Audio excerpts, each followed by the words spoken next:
जय हिंद दोस्तों। कल ही मैंने आपको अपने वीडियो के माध्यम से बता दिया था कि व्यापम जो है वो जाग गया है और मंडी निरीक्षक और मंडी उप निरीक्षक की क्या है पोस्ट लेके आएगा। अभी शाम को 4 बजे लगभग जब मैं ये वीडियो बना रहा हूं तभी क्या व्यापम की वेबसाइट में दोनों पोस्ट के लिए क्या है एग्जाम का जो नोटिफिकेशन है वो आ गया है। एग्जाम फॉर्म फिल करना स्टार्ट हो गया है। दोनों का जो लिंक है मैं डिस्क्रिप्शन बॉक्स में दे दूंगा। लेकिन उससे पहले कुछ इंपॉर्टेंट बातें आपको जान लेना जरूरी होगा। इस वीडियो को अंत तक देखिए, अदरवाइज क्या होगा आप लोग वीडियो को स्किप कर देंगे और फिर कमेंट्स करना स्टार्ट करेंगे। तो सबसे पहले आपको बताता हूँ, देखिए यहाँ पे डिस्प्ले होगा कि जो मैं कल बात कर रहा था वही बात सामने निकल के आई है। और यहाँ पे देखिए परीक्षा की तिथि वही है, 29 अप्रैल है, ठीक है। और सेम चीजें यहाँ पे रिपीट कर गई है। ऑनलाइन आवेदन भरने की तिथि 18 मार्च से स्टार्ट हो गया है और लास्ट डेट है 4 अप्रैल को इसकी लास्ट डेट रहेगी। उसके बाद क्या हो जाएगा 19 अप्रैल को क्या हो जाएगा आपका एडमिट कार्ड आ जाएगा। उसके बाद क्या 8 जिलों मुख्यालय में क्या एग्जाम लिए जाएंगे। ये सब बातें मैंने पिछली वीडियो में बता दी थी। यहाँ पे इंपॉर्टेंट बात यह है कि मंडी निरीक्षक के लिए 9 पद जो आए थे उसमें 3 महिला के लिए आरक्षित रहेंगे, 1 भूतपूर्व सैनिक के लिए आरक्षित रहेगा। और इसमें जो शैक्षणिक योग्यता है केवल स्नातक ही यहाँ पर लिखी गई। मतलब ऐसा अनुमान लगाया जा रहा था कि मंडी निरीक्षक में कृषि और वाणिज्य वालों को लिया जाएगा, लेकिन यहाँ पे क्या लिख दिया केवल स्नातक लिख दिया गया है। तो मतलब जनरल वो यहाँ पे डाल पाएंगे, ठीक है। दूसरी बात, अनुसूचित जनजाति के यहाँ पे 7 पद है और अन्य पिछड़ा वर्ग के यहाँ पे 3 पद है। अनुसूचित जाति के यहाँ पे 3 पद है। तीनों में क्या है एक महिला के लिए क्या है आरक्षण दिया गया है। एसटी में 2 महिलाओं का आरक्षण दिया गया है, ठीक है। लेकिन जो मंडी उप निरीक्षक है यहाँ पे अनुसूचित जनजाति अनुसूचित जाति के ही पद हैं। टोटल दोनों को मिलाकर के 146 पद है, ठीक है। इसमें भी केवल स्नातक, मतलब आप किसी भी विषय से क्या है अगर आप स्नातक की डिग्री ली है तो आप फॉर्म डाल पाएंगे। दूसरी बात बता दूं, कुछ लोग कमेंट कर रहे थे कि अपेयरिंग वाले इसमें डाल पाएंगे। अपेयरिंग वाले नहीं डाल पाएंगे क्योंकि जब नोटिफिकेशन आता है उतने समय तक क्या है आपको स्नातक हो जाना चाहिए, ठीक है। इसके लिए कंडीशन होती है। तो इसके लिए होप्स आपको सारी चीजें मिल गई होंगी। हाँ, और कुछ लोग कल बात कर रहे थे क्या हम इस राज्य के निवासी नहीं है, हाँ जनरल और ओबीसी की पोस्ट वगैरह क्यों नहीं है इसमें। और कल से सोशल मीडिया पे काफी बवाल चल रहा था। तो मैं बता देता हूं कि खबर मिल रही है कि ये जो पद आए हुए हैं नीचे मंडी उप निरीक्षक के, तो ये बैकलॉग के पद है जिसमें क्या है उन्हीं जातियों के व्यक्तियों को क्या है अप्लाई किया जाएगा और उन्हीं के लिए क्या है ये पोस्ट रिजर्व है। तो ऐसा कोई बहुत ज्यादा दिक्कत वाली बात नहीं है, हो सकता है बैकलॉग के ही पद हो, ठीक है। कुछ और इंपॉर्टेंट चीजें मैं आपको बताता हूं। आवेदक को क्या छत्तीसगढ़ राज्य का मूल निवासी होना आवश्यक है और उम्र भी यहाँ बताता हूँ 21 वर्ष से लेकर 35 वर्ष तक होना चाहिए। और उसके बाद क्या अलग अलग छूट भी दी जाएगी, ठीक है। तो ये बहुत इंपॉर्टेंट बात है। उसके बाद मैं आगे बता देता हूँ। दूसरी इंपॉर्टेंट बात यह है कि यहाँ पे देखिए व्यापम स्तर पर दोनों पदों हो तो एक ही ऑनलाइन आवेदन लिया जाएगा एवं एक ही परीक्षा आयोजित की जाएगी। कृषि विपणन बोर्ड द्वारा मूल दस्तावेजों के परीक्षण उपरांत मेरिट के आधार पर प्रथम क्रम में मंडी निरीक्षक के पदों पर चयन नियुक्ति उपस्थिति उपरांत द्वितीय क्रम में क्या है उसी मेरिट के आधार पर उप निरीक्षक के पदों पर चयन या नियुक्ति दी जाएगी। कहने का मतलब क्या एग्जाम का एक ही फॉर्म लिया जाएगा और एक ही फॉर्म में आप दोनों पोस्ट के लिए अप्लाई कर पाएंगे और दोनों पोस्ट के लिए एग्जाम भी एक ही होगा।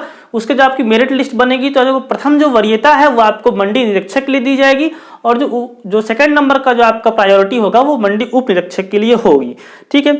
दूसरी बात मैं ये यहाँ पे और करता हूँ कि यहाँ पे 3 जो वर्ष होते हैं परीक्षा अवधि पर नियुक्ति दी जाएगी। ये सभी लोग को पता है क्योंकि ये नया नियम यहाँ पे लागू कर दिया गया है, ठीक है।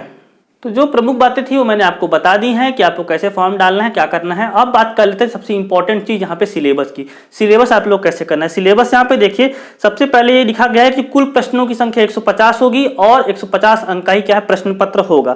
जो पहले जो 10 अंक हैं या 10 क्वेश्चन जो रहेंगे वो हिंदी के रहेंगे। हिंदी का पूरा सिलेबस देखिए लगभग सारी हिंदी इसमें आ जाती है, कवर हो जाती है।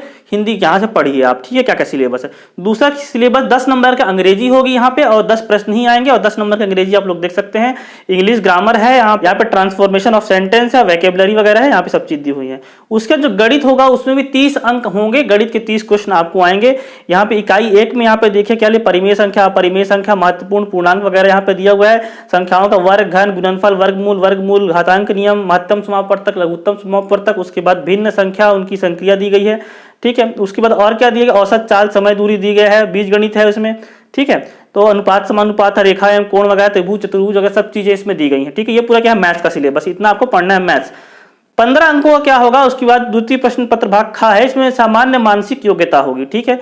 तो इसमें रीजनिंग वाला पोर्शन पूछा जाएगा। उसके बाद बा में सामान्य ज्ञान होगा जिसमें 35 प्रश्न होंगे। अब 35 प्रश्न में भारतीय अर्थव्यवस्था एवं संविधान है, भारत का इतिहास एवं राष्ट्रीय आंदोलन है, उसके बाद भूगोल है, भारतीय अर्थव्यवस्था है और सामान्य विज्ञान है। मतलब फिजिक्स केमिस्ट्री बायो विज्ञान में सभी चीजें आ जाएंगी और 10वीं के स्तर तक का क्या आपको इसमें पढ़ाई करना है। आगे देखिए समसामयिक घटना समसामयिक घटना खेलकूद एवं देश विदेश में इंटरनेशनल जो करंट अफेयर होते हैं वो भी आपको पूछे जाते हैं। 15 अंकों का ये भी होने वाला है, ठीक है। तो ये जो है ये आपका सिलेबस है। उसके बाद लास्ट में छत्तीसगढ़ की सामान्य जानकारी, ये भी क्या है 15 अंक के होंगे छत्तीसगढ़ की सामान्य जानकारी। और लास्ट में कंप्यूटर का सामान्य ज्ञान, ये है पूरा 20 नंबर का है, ठीक है। तो छत्तीसगढ़ की जो सामान्य जानकारी होगी, तो जितना आप लोग इंडिया का पढ़ेंगे जीएस वगैरह, उतना ही क्या करना आपको छत्तीसगढ़ का पढ़ना पड़ेगा। जैसे इंडिया की ज्योग्राफी पढ़ेंगे तो छत्तीसगढ़ की ज्योग्राफी पढ़ना पड़ेगा, इंडिया का इतिहास पढ़ेंगे तो छत्तीसगढ़ का इतिहास पढ़ना पड़ेगा। सारी चीजें पढ़नी पड़ेंगी छत्तीसगढ़ के बारे में। केवल 15 नंबर का ही आएगा और 20 नंबर का आएगा यहाँ पे कंप्यूटर आएगा। तो दोस्तों मैंने आपको सिलेबस भी बता दिया, इसकी पूरी जानकारी भी दे दी। अब आगे मैं क्या करूंगा, आपके लिए जो क्वेश्चन होंगे, जो स्टडी से रिलेटेड जो मटेरियल होगा, वो भी मैं आपको प्रोवाइड करवा दूंगा। सबसे खास बात यह है कि जो सिलेबस और कल से सोशल मीडिया साइट वगैरह पे घूम रहा था कि 30 नंबर के इसमें कृषि भी आएगा, तो कृषि संबंधित यहाँ पे किसी प्रकार की कोई बात नहीं कही गई है। स्नातक व्यक्ति इसमें फॉर्म डालिए और जॉब लीजिए। केवल 28 अप्रैल तक का ही आपके पास समय है। पढ़ाई पे भिड़ जाइए, सोशल मीडिया में क्या हो रहा है क्या नहीं हो रहा है, कौन क्या बोल रहा है, आप लोग फॉर्म डालिए, रजिस्ट्रेशन कीजिए और अपने पढ़ाई पे लग जाइए। तो आज के इस वीडियो में इतना ही रखता हूं दोस्तों, मिलता हूं आपसे अगले वीडियो में। तो तक के लिए धन्यवाद, जय हिंद।